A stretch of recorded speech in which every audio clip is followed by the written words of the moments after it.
Just before this episode, here's how you can get more from Never a Truer Word. If you're listening to this podcast on Spotify, you can subscribe to this channel to get early access to the weekly analysis episodes, video episodes so you can see the statements as I analyse them, and exclusive content too.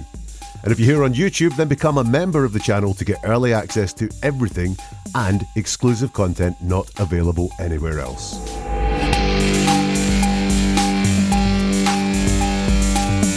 Sometimes the best way to lie is to tell the truth. Learn how as we look into the interrogation of Sherri Papini, the woman who faked her own abduction, here at Never a Truer Word, where we look at the words that people choose to use to see if they're telling the truth, the whole truth, and nothing but the truth. It's not an abduction. She asked me to come get her. No. I rented a car. No. I drove up and picked her up. That's Sherri Papini being interrogated by the police. Unusually for me, I'm going to start with the whole story, lay it all out in front. So in 2016, Sherri Papini went missing in Redding, California. She was missing for 3 weeks. She disappeared when she was out jogging. 3 weeks later, she turned up. After huge media interest, she was found at the side of a roadside. And she said she was abducted by 2 Hispanic women for those 3 weeks. 6 years later, in 2022, Sherri Papini was arrested. It was all a hoax. She had faked this. She wasn't abducted by 2 Hispanic women. She was staying with her ex-boyfriend. She pled guilty to giving false statements, served time in jail. She admitted she fabricated the whole thing. She was undetected for 6 years. That means she must be a very, very good liar because, well, I'm not saying no one suspected anything, but she managed to hold it together for a long time until evidence was found that said she was with her ex-boyfriend. So Sherri must be a very good liar. So when we watch her being interrogated by the police, when they put to her all the accusations that she faked her own abduction, what do we see? Well, we're going to see a good liar. We're going to see her say some things that look entirely true. But will we be able to spot anything that says, if I was listening to this, if I was analysing this, no matter how much she says, this is rubbish, I was abducted by 2 Hispanic women, would there be anything inside her words that would make us think at the time of this she was telling a lie? Now, here's the truth. She told a lot of the truth, and it's easier to tell the truth if you want to get away with a lie because it's just easy to tell the truth. Lies are hard to tell. So what she did was tell as much of the truth as possible. For example, when she described where she was held captive, places like the bedroom she was in, the bathroom she had to use, she described the bedroom and the bathroom of the place that she was. So she didn't have to lie. She didn't have to make them up. She didn't have to fabricate anything. She told the truth. And it is so much easier to tell the truth, but also she's a good liar. We are going to see some hallmarks in this analysis of someone that is a good liar. And we're going to watch her being interrogated by a couple of police guys. They had a breakthrough. They found some DNA that was on Sherri's clothes at the time that she returned from this abduction, and they tracked it all down and found out it belonged to her ex-boyfriend. So in this interrogation, first of all, they've shown her some fake pictures of suspects, of Hispanic women, to see if she recognises any of them. And then they say, look, we think we know where you were. Do these pictures of her ex-boyfriend's house, do they jog your memory? And they show her those pictures, and that is the first thing we're going to look at, is Sherri talking about pictures of the bathroom. I mean, this doesn't look like the bathroom to me, but the order is, yes, this is the type of order, but this is not what it looked like to me. Okay. And so the order is correct, but you don't recognize the bathroom as being what you recall. Do you remember there was a detail about the shower that you provided previously, about the type of something on the tile or something like that? Do you remember that any there of was those? tile on the tub? There was a crack. Where was the crack? It's not a memory test. If you don't remember, that's fine. But we remembered that detail when we took some of these photos, and we were just trying to bump it up against what you might remember. I don't know. In general, are we talking about, okay? Sorry. That's okay. You take your time. I don't know. I'm so nervous of like saying something that's not gonna be right, so I just can't remember. I don't Like know. I said in the beginning, we only want the truth, and so whatever is the best I think understanding or memory that you have. we'll Right. get there today. And my direction is obviously not the best. So she starts that section there with the word I mean. She says, I mean, this doesn't look like the bathroom to me, but the order is, yes, this is the type of order, but it's not what it looked like to me. All that talk about order is when she told the police which kind of bathroom she had been using when she was abducted. She said it was laid out very strangely, not quite what you'd expect a bathroom to be. They produce a picture of a bathroom laid out strange. So I mean is the first thing she says. She says, I mean, this doesn't look like the bathroom to me. Now, that could just be a crutch, something that she uses a lot when she speaks. Or it could be like starting a sentence with so and well, which is a signal of, listen to me, I'm not going to say exactly what it is that you want to say. I'm not going to give you a yes, it is the bathroom, or no, it isn't the bathroom answer. I'm going to give you something a little bit more interesting. What is that interesting thing? She says, this doesn't look like the bathroom to me. So what she is saying there is, this doesn't look like the bathroom to me, and that most important thing there is to me. What she's not saying here is that looks nothing like the bathroom I was in, and she's kind of there in the kind of truth, kind of lie type place, just saying this doesn't look like the bathroom to me. So she's qualifying it and saying only to her, and only as she's speaking right now. In other words, this could look like the bathroom. What she doesn't do is say it does look like the bathroom, sort of looks like the bathroom, but it's not the same, or it's entirely different from the bathroom. She is being very hedgy here with her words. She talks about the order, like I said. She says, but the order is, yes, this is the type of order. Now, what does that mean? The order is, yes, this is the type of order. So the police have put to her the concept that she said the bathrooms felt to be in a strange order. And instead of saying, that's the order, yeah, that's the order, or no, that's not the order, she says it's the type of order. It either is the order or it isn't the order. But here it's the type of order. And then she says, this is not what it looked like to me. Now, all the way through everything in this interrogation, when we see Sherri speak, she repeats herself over and over. So what it looks like she's doing is being very helpful, offering up lots of words, giving long answers at times to things. But if you actually look at what those long answers are made of, it's saying the same thing over and over again. She's lying here. Factually, we know she is lying. So why is she doing these same things over and over again? Couple of reasons for this. Number one, and I don't know if Sherri's doing any of this deliberately, as in she's learned how to tell good lies, or whether any of this is just instinctive to her, and she's instinctively a good liar. But she says the same thing there. She says twice, this doesn't look like the bathroom to me. This is not what it looked like to me. So what we've got going on there is, it sounds helpful, but she's repeating the same things twice. Another reason that this might happen is that when we lie, we feel we need to repeat ourselves a lot to make sure that lie sinks in, or maybe the people weren't paying attention the first time we said it, so we're going to say it a second time, because it's really important when we're lying that the lie is heard and the lie is believed. Also, liars seem to think that the more they say something, the more true it becomes. So we're going to see this a lot from Sherri as we go through the interview. The detective says to her, so the order is correct, but you don't recognise the bathroom as being what you recall. Do you remember there was a detail about the shower that you provided previously, about the type of something on the tile or something like that? And this seems to fluster her a little bit, like she doesn't quite know what it is that she wants to say. And she says, there was a tile on the side. Well, yeah, you've been told already there were tiles on the side. And then she says there was a crack. And what I think is that Sherri, in giving the police the description of the bathroom, talked about cracks on the tiles to try and help them if ever they were to find them. And what she's done is a very clever thing when she's lying. She's told the truth. There will be a cracked tile there. And that must be making her really nervous now, because if they've got photographs of a bathroom and it has a crack of the type she said there was, and where she said there was a crack, she feels like trouble is coming down the line, which is why she starts talking a bit sillily. There was a tile on the side. Yeah, there were tiles on the side of the bathroom. Nothing unusual about that in a bathroom. And she realises she has to say it. There was a crack. The detective says to her, where was the crack? And she pauses for a bit. He says, it's not a memory test. If you don't remember, that's fine. But we remember the detail when we look at some of these photos, and we just want to bump it up against what you might remember.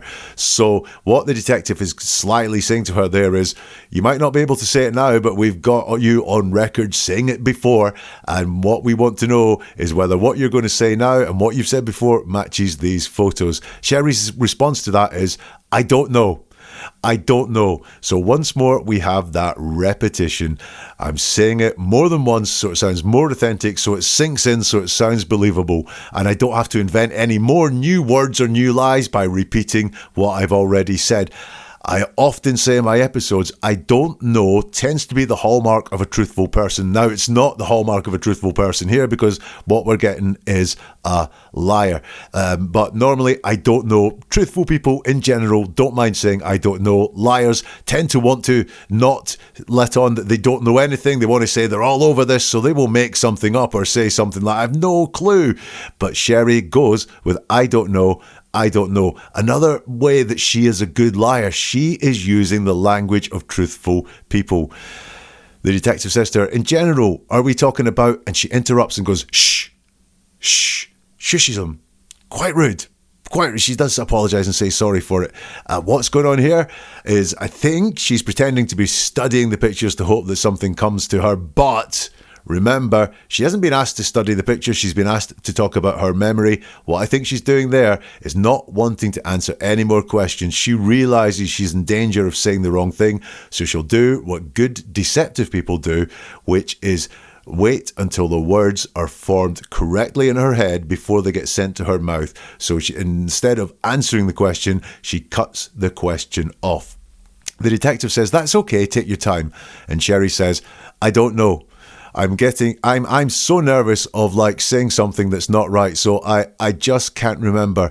I don't know. So we've got that I don't know twice again. She keeps repeating things. I think if you go through this and look at what it is she's repeating, quite often what she's repeating will be the lie. And here that lie is, I don't know about that crack on the tiles. She stutters twice. She gives us the I'm so nervous, and so I just can't remember. Two stutters involving the word I. I is a very personal word. If we stutter on I, it can be because we are very nervous of what comes next, which is the lie. So that is why we stutter on that I, because we're nervous. We don't like joining ourselves to lies. We have stress when we talk about ourselves in this case. So I'm so nervous of saying something that's not going to be right. So I just can't remember. I don't know. Regulars will notice that the word just appears there. So I just can't remember. Just appears so often in deception. So while Sherri is a very, very good liar, she can't help letting out some of those lying words like just. And I just can't remember. She's not saying I can't remember. She's saying I just can't remember, and just comes up in deception all the time. Here, I think it is, look, this is all that's going on. I just can't remember. I'm using the word just to signify this is all that's going on, and it's all I want to let you know is going on, but there's so much more happening inside my head.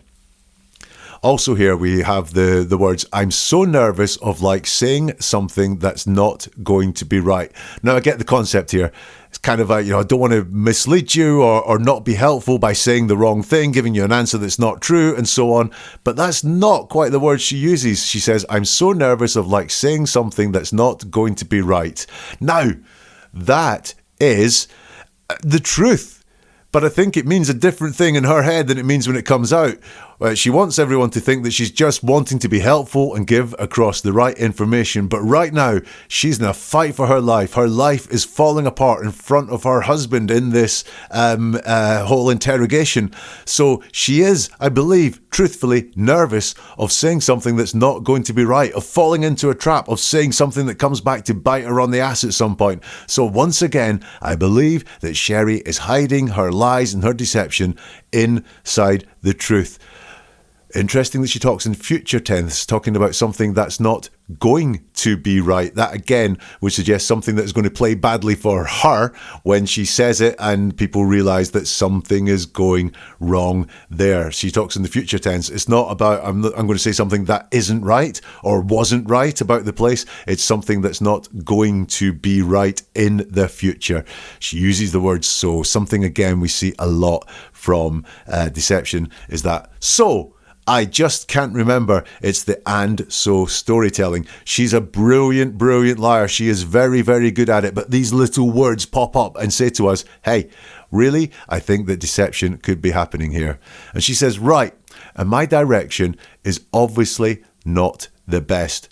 Don't know what that means. I think she's falling apart here and she doesn't have genuine words to back up what it is that she really wants to get across, which is why we get right. And my direction is obviously not the best. Let's go on to the next part of the interrogation. This is the conversation. So the police have shown her some pictures, asked her to identify them, said they've made a breakthrough in DNA and sort of really narrowed down what has happened to Sherri without telling her until this point they think she is involved. They ask her if she wants to talk some more in front of her husband Keith or whether they'd like Keith to leave. Well, they talk to her some more about the abduction. What she does, what I think what Keith is on board with as well, is that the pair of them ask the detectives to leave so they can have a discussion. Now, they whisper a lot. It's really noisy in the room. It's not the best recording because it's a police interview room and that's not where the best recordings happen, sadly. I've cleaned up the audio the best I can. I will go through every word that we can hear after we have a listen to what happens when Sherri and Keith have a chat. Have a listen. You need to stop waiting and tell me the truth. I don't like anything that's happening. Yeah, whatever you're doing, it doesn't mean stuff to me.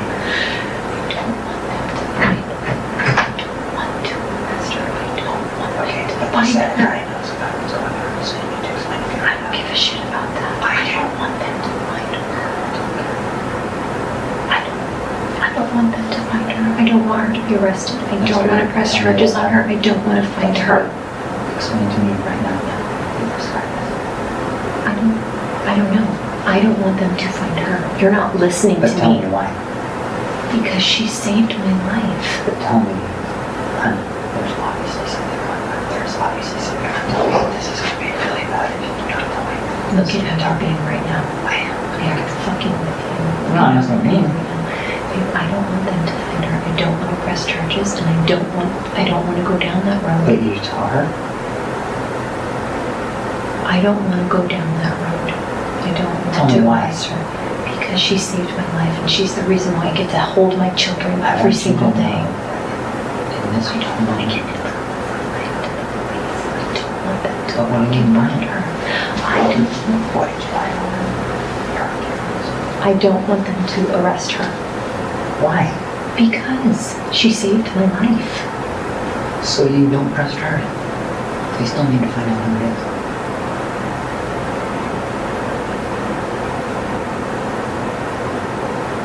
No matter what happens, you think this just sits here?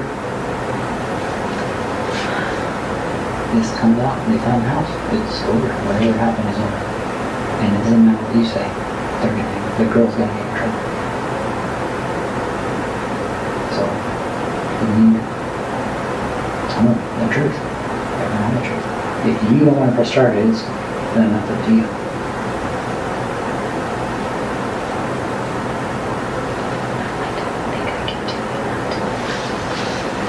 You're not making sense to me. To the point where I'm getting scared now. So you need to tell me what's going on. Wow. So, lots in there. I hope you heard lots of it. Let's clean it up. Keith says to her, you need to stop right now.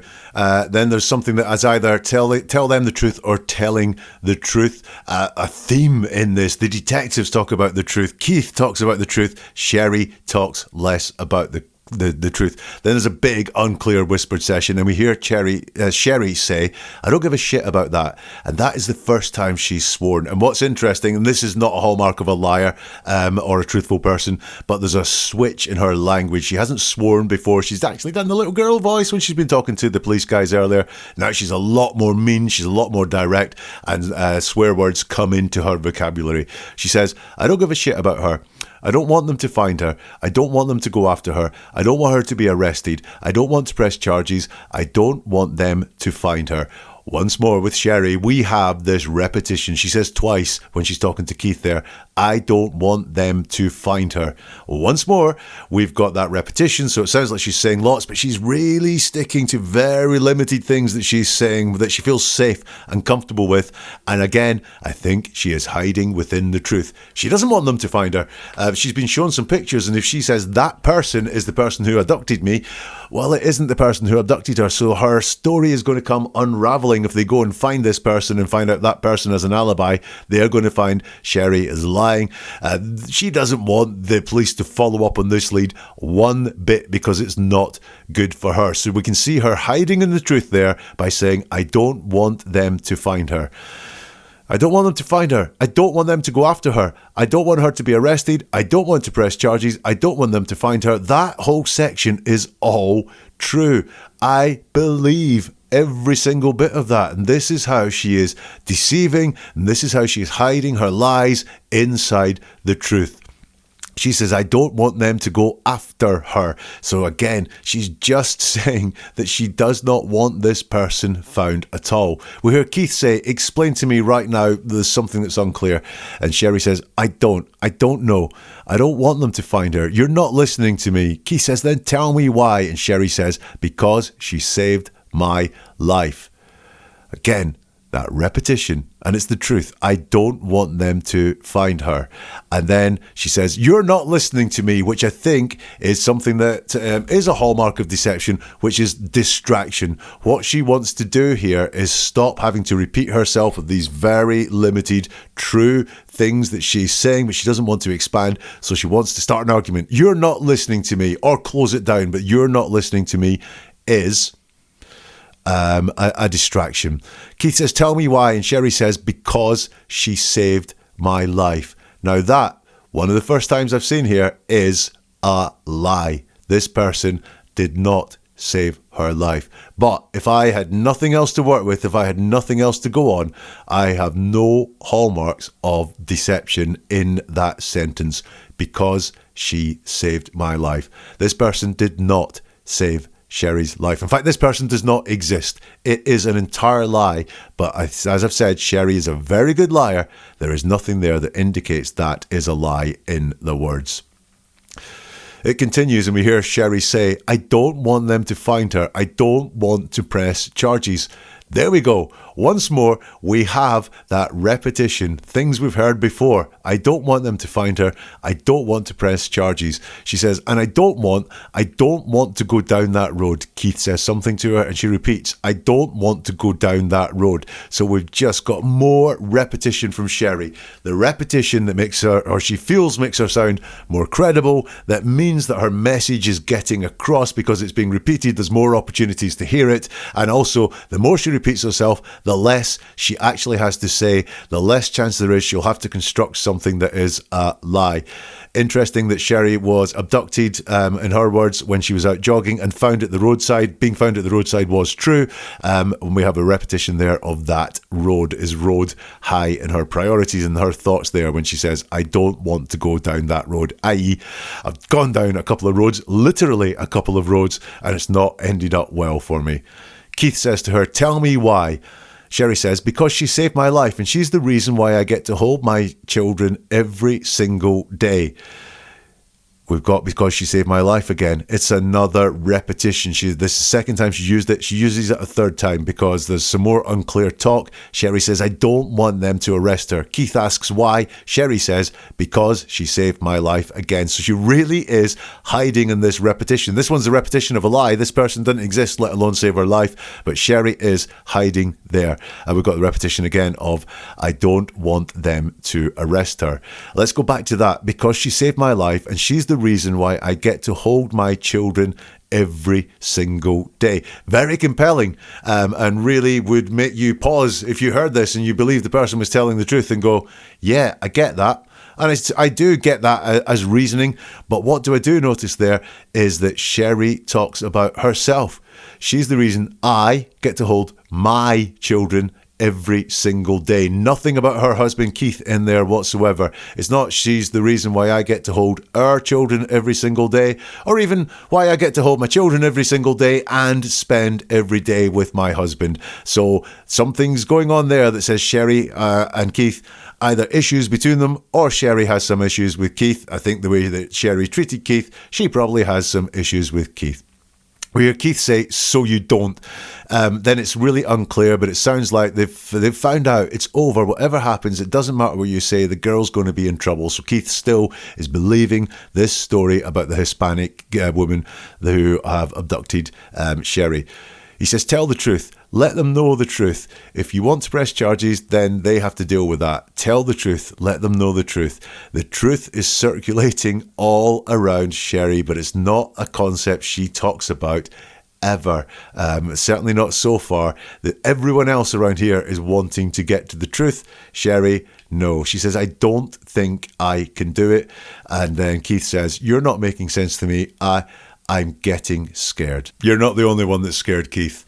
We'll take a break from the interrogation, but we will go back into the room very shortly and see the police detectives put what happened to Sherri and how does she react. If you're enjoying this episode and you like watching people speaking to the police and understanding how to decode their responses and judge them a little bit more critically, you will like this episode. It is Jen Soto, mother of murdered Madeline Soto. She's talking to the police. She's getting quite a grilling from them, but is she complicit in what happened to her daughter, or is she another victim of the abuser who killed her daughter? You can find that episode on this channel.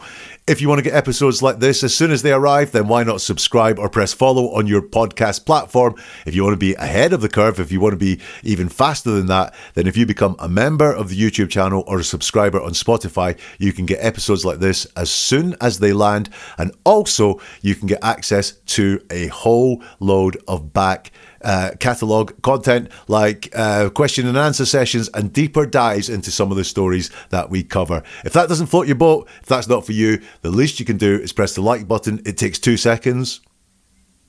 And that helps this get out to many, many more people. So if you did press the like button or you're about to, thank you very much. Right, let's get back into the interrogation room. Let's see the police put the real story to Sherri and how she reacts.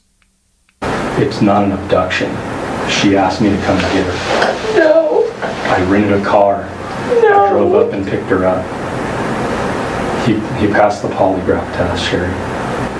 If that's not what happened, what did happen, Sherri? I don't know. No, there's no way. It's James. There's no way. There's no way. The DNA doesn't lie. His DNA His is... DNA was on you. There's no way.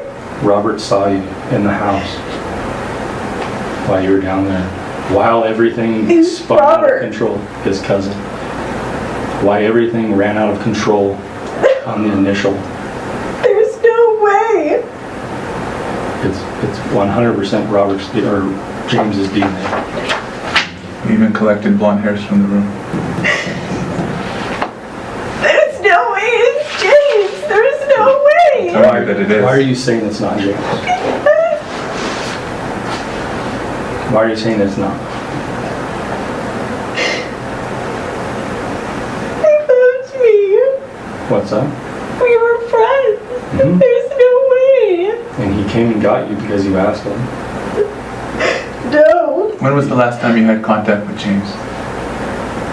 His brother died. Brother died in 2017. Is that right? I don't remember.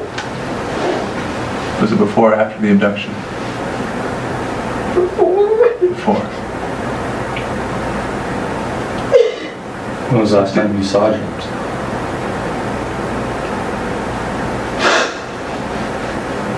I don't know.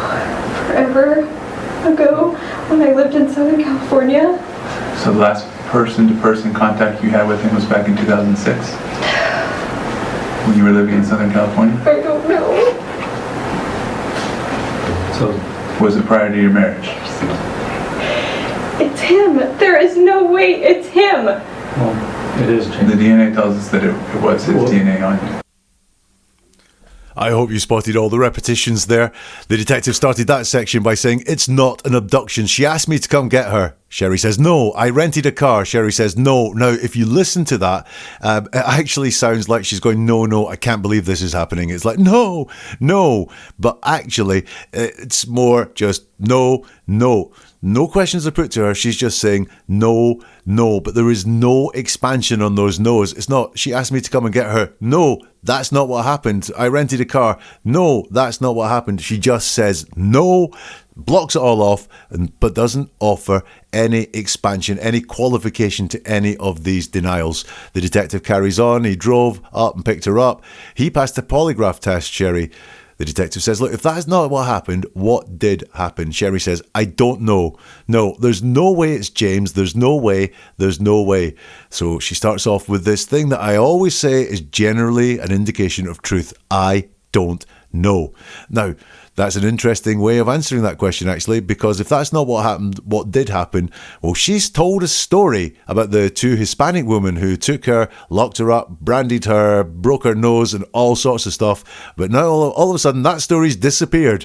And she says, I don't know. She says, there's no way it's James. There's no way. 3 times she tells us there's no way, and when she's told DNA doesn't lie, his DNA was on you, Sherri says again, there's no way. So we've got, again, her just repeating the same thing over and over again. Like I said, I don't know whether she's doing it deliberately or whether she's an instinctive good liar, but just keeping her words really tight, there's no way, and repeating them over and over. She doesn't need to expand. She doesn't need to fabricate things. She doesn't need to dodge around the questions or anything like that. She can just keep repeating the same thing over and over. And that denial there is strange. There's no way it's James.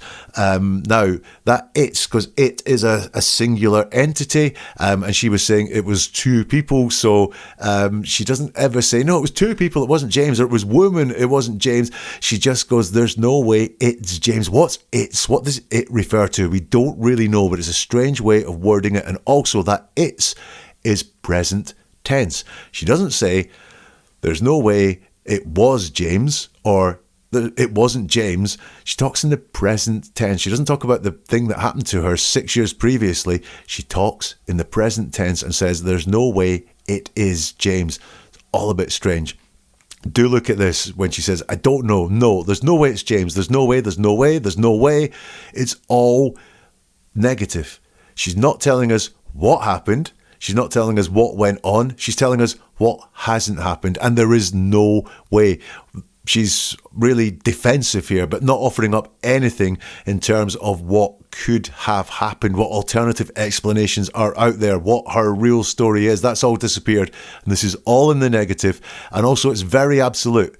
It's not, I don't think it can be James, or are you sure? It's this absolute, there is no way. So that's a hallmark of a liar, is when they talk in all these absolutes, when they talk in 100% certainty terms and don't leave any room for things to be vague or doubtful. Again, liars think that truthful people are very, very certain when they talk. Actually, if you study truthful people, they do leave some room in what they say for feelings or getting things wrong, or just some room for manoeuvring when they talk. But she's talking all negative, all absolute.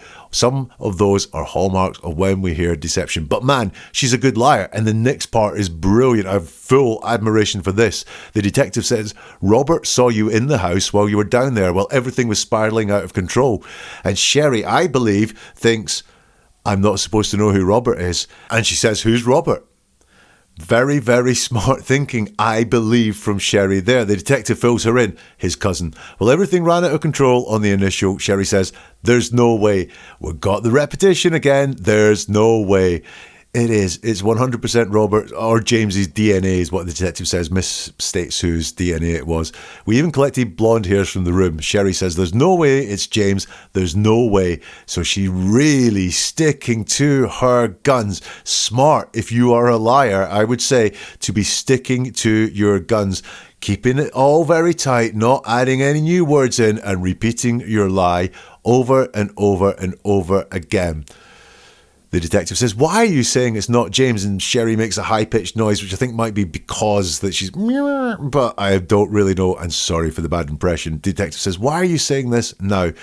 And Sherri says, we were friends, there's no way. Detective says, and he came to get you because you asked him? Sherri says, no. Oh, we've got the repetition again of there's no way. Really, there's no way is her stock go-to phrase. And she talks about them being friends. We were friends, which is in the past tense. So some way they've fallen out. It could be right now that Sherri has just fallen out with her ex James because of the fact that he's been rumbled. It could be that James decided that he wasn't going to talk to her anymore after this ridiculous kidnapping hoax that he got involved in and really, really regrets. But a bit of leakage there. They are not friends now. Something has changed because we were friends. And once more, we've just got another one of those. And he came and got you because you asked him. She says no. It's again a statement in a negative, and no expansion on it as well. Just that no. We don't really know what she's saying no to there. Then it gets interesting. The detective says, when was the last time you had contact with James? And she says, when his brother died. Detective says, brother died in 2017, that right? She says, I don't remember.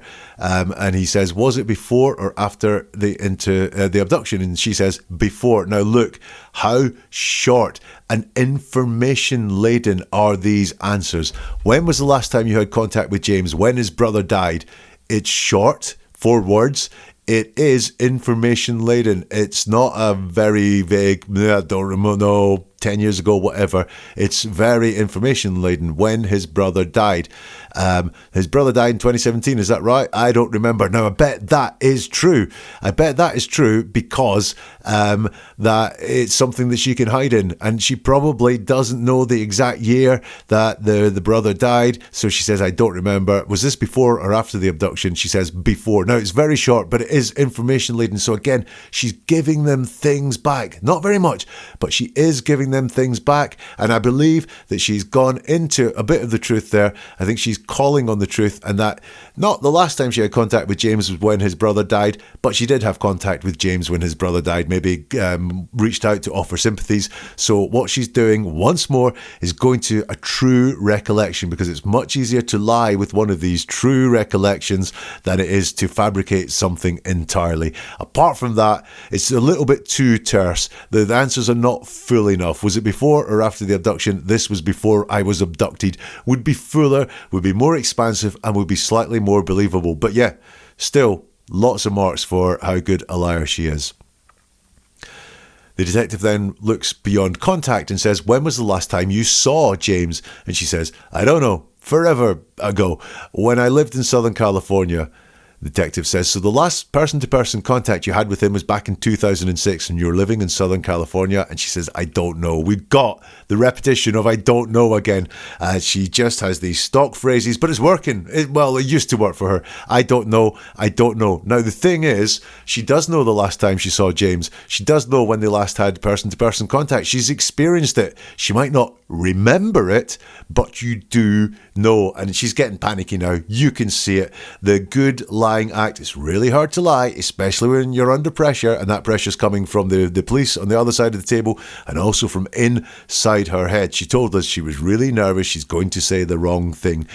So it's starting to fall apart here. The right thing to say would be, I don't remember. But no, it's I don't know. And we can see the flow is stopping. There was that very strange thing there when she's asked, when was the last time you saw James? She says, I don't know. It was, instead of saying something normal like it was ages ago or it was a long time ago, she says, forever ago. Great question from the detective next. So it was prior to your marriage. And she gives the strangest response. And I've listened time and time again to see if there's something else, but she says, it's him. Now, is that leakage? Is it my hearing's not very good and I didn't get it all? It's him. It is him, she says. And then very quickly she turns that on a dime and says, there is no way it's him. Once again, we have that present tense. There is no way it's him. We have that concept that no way is it him coming up again, just repeating the same old thing. But you'll notice it's falling apart here because she's used one of the hallmarks of deception, which is she doesn't answer the question. She's asked, so it was prior to your marriage, and instead of saying yes, no, don't remember, she says there's no way it's him. So she doesn't answer the question, which is another indicator that deception is involved here. Next up in the interview room is the allegations being put to Sherri about what has gone on. You did go in a dark room, that's true. You did lay in the back seat of the car, that's true. You did lose weight, you were branded, your hair was cut. You did have bruises all over. But how those bruises got there are because you did it and James did some. The reason why your nose got broke is because you held the hockey stick to your face and he forced it into your nose. The reason why the brand is in a straight line is because he did it. He described exactly where it was. He told us exactly how he did it, where he did it, how he did it. Only you and I and maybe 5 other people know where the brand was. He told me immediately. Robert told friends and family you were there. His mom knew that you were there because of course it went news and everybody knew you guys dated. Everybody knew you guys had a relationship. So when it happened, of course, family reached out to him. He told him, yeah, she was here. But it said it hurt her. I didn't hurt her.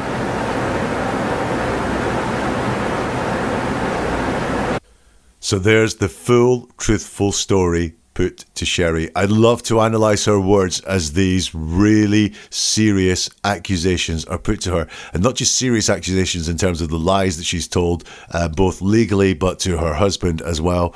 But the illness or the whatever is going on in her head is put to her in all of those things. And I'd love to analyse Sherri's words, but there are none. There are no words at all in response to any of that. What have we got there? Well, look, I can say there are no lies there. So still, she is hiding her deception in the truth because she didn't lie once there. But we would have to ask, when all this is put to her, why did she say nothing? She said nothing to any of these things. She denied none of them. Now, that's not to say that she is saying these things are all true, but what it is saying is that she did not feel like she was going to fight any one of those allegations. And why is that? Remember, one of my golden rules in looking at what people say, sometimes what isn't said is more revealing than what is said. And let's go to the last section in the interview room now, where I think Keith has now left, and this is just the police, and this is just Sherri, so just 3 people there, and they put some serious questions to Sherri. Who picked you up? Was it James or was it a female that pointed a gun at you? Can you please answer that? You're shaking your head no. I will not get. I'm not talking to you about that. I'm not going to get anybody in trouble. I've told you before. I do not want anyone to get in trouble. Well, you're going to get yourself in trouble at this point. That's where we're at. So either James. I didn't do anything wrong. I know you didn't do anything wrong. Right now, you're not telling the truth, which is doing something wrong. That's where we're at. James put himself on a polygraph. Talked to FBI agents. He talked with Peter and I for 6 hours. He told us everything, Sherri. You told us so many truths because you put yourself through. True. They were true. You're absolutely You right. don't want to talk about the women. So, but the one. You're saying that it's James. No, I'm We're not. saying James's DNA was on you. We know you were in that room at his house. Then who the is question the is- woman? Then who is the woman? Well, Okay. the That's why we're asking you. It Did wasn't the the woman woman. point a gun at you and put you in the car? Yes or no? Is that where we're at? Don't remember. You don't remember if a female pointed a gun at you and put you in the car? Is that what you're saying, Sherri? I've always told you I don't remember getting in the car. I've always told you I don't remember getting in the car. Correct. But did a female point a gun at you? Yes or no?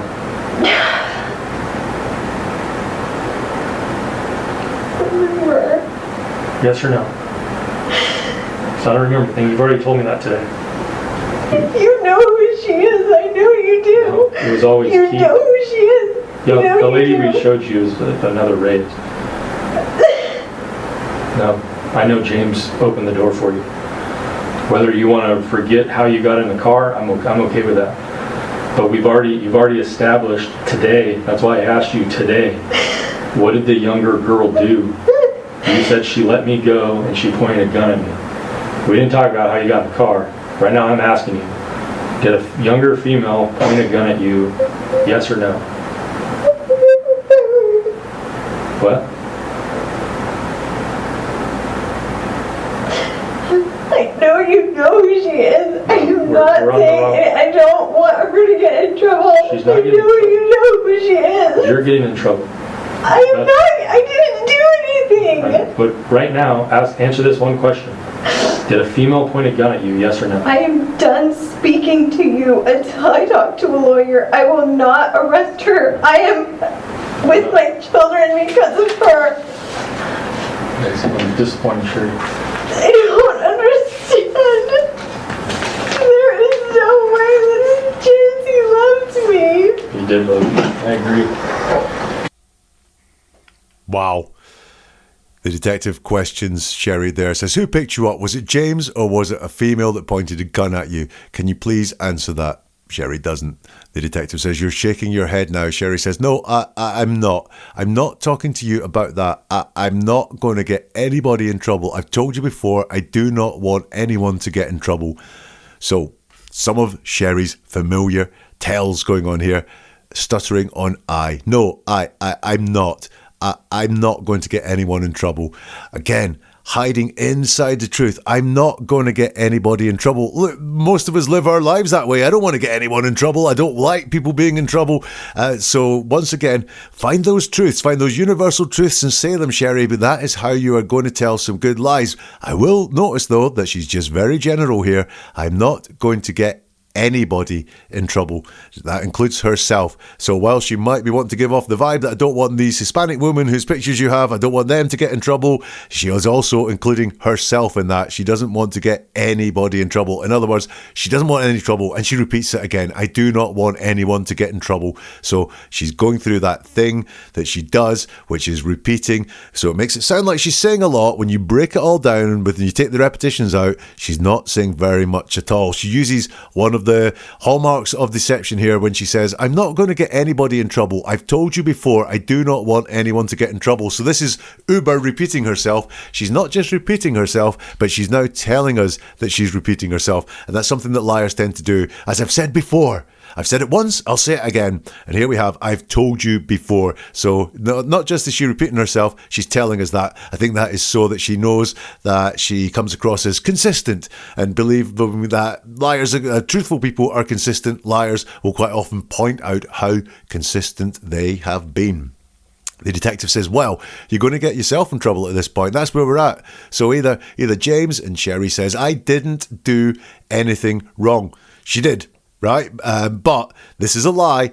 Not a lot of hallmarks of lying in there again. She's a very, very good liar. The one thing I would say is once more we have this focus on the negative. She's not coming out and saying what did happen. She's not being proactive and offering up any explanations as to what happened. She's focusing on the negative. I didn't do anything wrong. The detective says to her, I know you didn't do anything wrong right now. You're not telling the truth, which is doing something wrong. This is where we're at. James put himself in a polygraph, talked to FBI agents. He talked with Peter and I for 6 hours. And then we get I don't understand from Sherri. So that I don't understand, well, what is it you don't understand? You're keeping your words so tight and locked down. We really don't know what is going on there, but this could be fishing for information. I don't understand, and you'll notice that the detectives have been quite tight about who said what, how they found out what. I don't understand. Again, it's very probably truthful, but what this is a fishing information to get more. The detective says, he told us everything, Sherri. You told so many truths. And she says, because they were true. And I don't think that was a pause before true. There was a word in there that I could not make out. But you told us so many truths because they were true. Well, yeah, that's a statement of fact. And the detective has noticed that Sherri has told them so many truths, describing where she was, describing the rooms. She kept a lot of the truth in there, so her story was way more believable. And she says, because they were true. I don't want to talk, you don't want to talk about the woman though, the detective says, and she dodges that one. She doesn't answer the question. She says, you're saying that it's James. So she does not want to talk about these women at all. The detective says, we're saying James's DNA was on you. We know you were in that room at his house. And then Sherri talks about the woman. I don't know what it is, but it's slightly unclear that there isn't a woman. Did a woman point a gun at you and put you in the car? Yes or no? Because that's where we're at. Sherri says, don't remember. Now, when you see it down like that, it does look like a toddler talking, don't remember. But what also we have here is this really tight answer to the question. She's not saying anything extra, which opens the door to loads more trouble, loads more contradictions, loads more points of interest that she could raise. She keeps it locked down and says, don't remember. She's missing I before that. She doesn't say I don't remember. She's actually saying there's a concept here, don't remember. She's not saying I as a person don't remember. Indication that she could be lying. The next question is, you don't remember if a female pointed a gun at you and put you in the car. Then what are you saying, Sherri? Sherri says, I've always told you I don't remember getting in the car. I've always told you I don't remember getting in the car. So, we've got the repetition there again. She says the exact same words twice. I've always told you I don't remember getting in the car. I've always told you I don't remember getting in the car. Let's break that down. We've got another one of these. I've been consistent here. These lies must be the truth because I've said them over and over again. She says, I've always told you I don't remember getting in the car. It's that not just repeating myself. I'm going to tell you I've been repeating myself. We've got, I don't remember getting in the car. Again, it's all this in the negative. But here, for me, in all of this, look, I've said to you, I think she is a good liar. Because I know she's lying, I'm unable to say, if I looked at this, would I be able to say she's telling the truth or she's not telling the truth? I don't know. But here, for me, is the biggest tell of the lot. The detective says to her, you don't remember if a female pointed a gun at you and put you in the car. Put you in the car. That's an abduction. Yeah, that is when someone is forced inside the car. Getting in the car is not the choice of the person who is being abducted. And Sherri says, I've always told you I don't remember getting in the car. She's actually saying there, in her words, she got in the car. She wasn't put in the car. She's changed the sense of the question. So what I would suggest there is that for me is the biggest tell in the interview that Sherri does remember getting in her ex-boyfriend's car and that she wasn't put in by two females with guns. The detective keeps pressing. But did a female point a gun at you? Yes or no? Yes or no? So I don't remember things. Already told me that today. And Sherri says, you know who she is. I know you do. You know who she is. I know you do. Repetition time again there. And I think this is fishing. Who were these women she was shown photographs of? Do they know this person? Is this my lifeline that I can somehow throw this on these women? Sherri says, the detective says, what? And Sherri says, I know you know who she is. I don't want to get her in trouble. You know who she is. So we've got that repetition again from Sherri. You know who she is. We've got more repetition. I don't want her to get in trouble. Again, it's hiding in the truth. The detective says, you're getting in trouble. Sherri says, I did not. I didn't do anything. It's another one of those statements in the negative. The detective says, but right now, answer this question. Did a female point a gun at you? Yes or no? And Sherri says, I am done speaking to you until I talk to a lawyer. I will not arrest her. I am with my children because of her.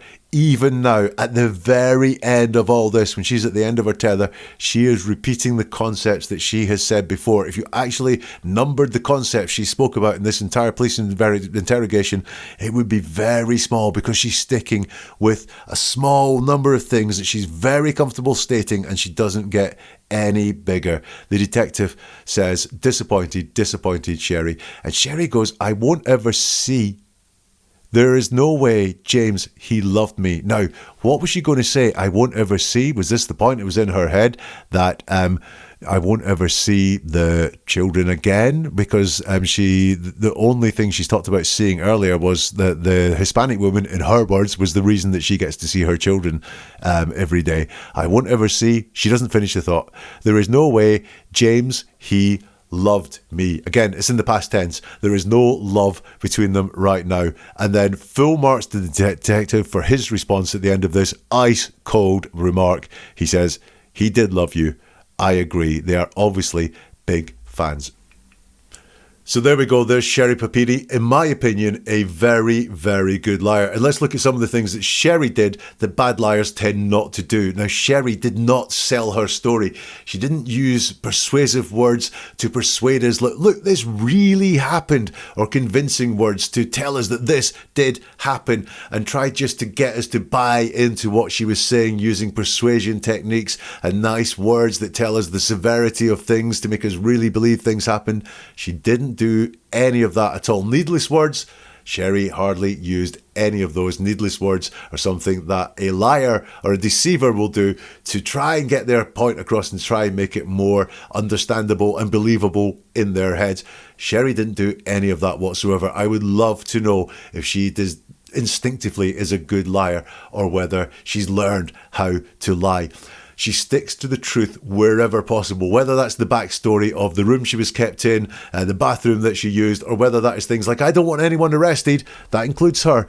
But as often as possible, Sherri sticks to the truth. As soon as you start telling lies, it gets hard. Sticking to the truth, because you've experienced it, you know exactly what it is easier. And she doesn't expand dangerously. She kept herself really locked down to a small number of concepts that she used. And I really admired, was impressed by how she did that. She didn't expand dangerously. The worst thing a liar can do is invent a new lie or build something on top of the lie, because then life gets hard. It will crumble very quickly because you've thought of it on the spur of the moment. Sherri didn't do any of that. She kept herself locked down very well. Now look, could I have said that she was a liar, that she was deceiving, having watched this interview? I can't really say, because I knew the story. I knew she lied. I knew that she'd hoaxed this whole abduction thing. But when I did look at the interrogation, there were some tells that she was lying. Number one was the repetition. Not really the repetition of saying the same thing over and over again, although that is one of the tells. It was the fact that she told us she was repeating herself, and liars do that a lot. As I've already said, I've said it multiple times. I've always said this. Those sort of repetitions, along with the repetitions that she did do, made me think, yeah, she could be deceiving us here. The non-answering questions, that's a really big tell. Sensitive questions that she was asked, instead of giving one of her stock answers like, I don't know, or just no, she gave a talk about something unrelated to the question. Always a big tell of deception. There were a couple of word slips, like when she slipped up on getting into the car rather than being put into the car, that I think were tells as well. And the relentless focus on the negative, telling us what didn't happen, telling us what she doesn't know, telling us what just all the negative things around there. She never went into any positive stuff and told us what did happen and told us what she did experience or what she does remember or what she does know. It was all a focus on the negative from Sherri. So those were the tells from her. Look, what are you guys thinking? Do let me know on the socials. You'll find them all in the description for this episode. You can also find all the links at neveratruerword.com. I'd love to hear what you have to say. Also on neveratruerword.com, you will find a whole load more videos or podcasts diving into the words that people choose to use and looking at them to see if they're telling the truth, the whole truth, nothing but the truth. Or why not sign up for the monthly newsletter as well, neveratruerword.com. And we'll see you soon for something new from Never a Truer Word.